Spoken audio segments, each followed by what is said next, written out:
السلام عليكم ورحمة الله وبركاته. لو نسيتوني، معاكم سمسمة من أكلة ووصفة مع سمسمة. والنهاردة معانا أحلى فطار في العيد، وهو الرقاق باللبن الخطير الرهيب. حاجة كده سهلة وبسيطة ومش بتاخد معانا وقت، ومكوناته عندنا في كل بيت.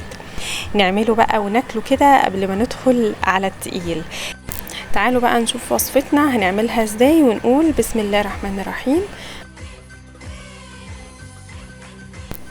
هكون بقى محضره الطاجن بتاعي، وابدا اكسر فيه الرقاق زي ما انتم ما شايفين كده. ابدا اكسر واضغط عليه بايدي كده، ما فيهاش مشكله، لغايه ما يملى معايا الطاجن زي ما انتم ما شايفين. واكون محضره معايا اللبن حطاه على النار، وابدا احط عليه معلقه من السمنه. تمام. واحط معايا 5 معالق من السكر، وابدا بقى احط رشه من الفانيليا عشان تديني كده ريحه حلوه للبن. السكر بتاعك حسب الرغبه، يعني زي ما انت حابه حطي، عايزه تحطي 4 معالق، عايزه تحطي 6 معالق، حسب الرغبه بتاعتك.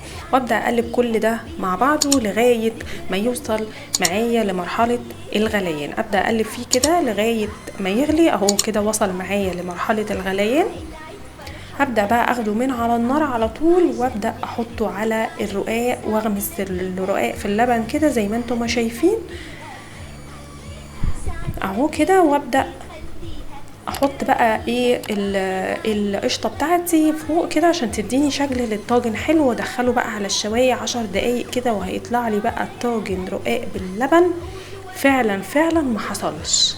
بصوا بقى، بصوا بعد ما خرج بقى من الفرن شكله عامل ازاي. كده انا وصلت معاكم لنهاية الفيديو. اتمنى يكون الفيديو عجبكم، وما تنسوش لو عجبكم اللايك والشير، وتفعلوا زر الجرس عشان يوصل لكم كل جديد. والسلام عليكم ورحمة الله وبركاته.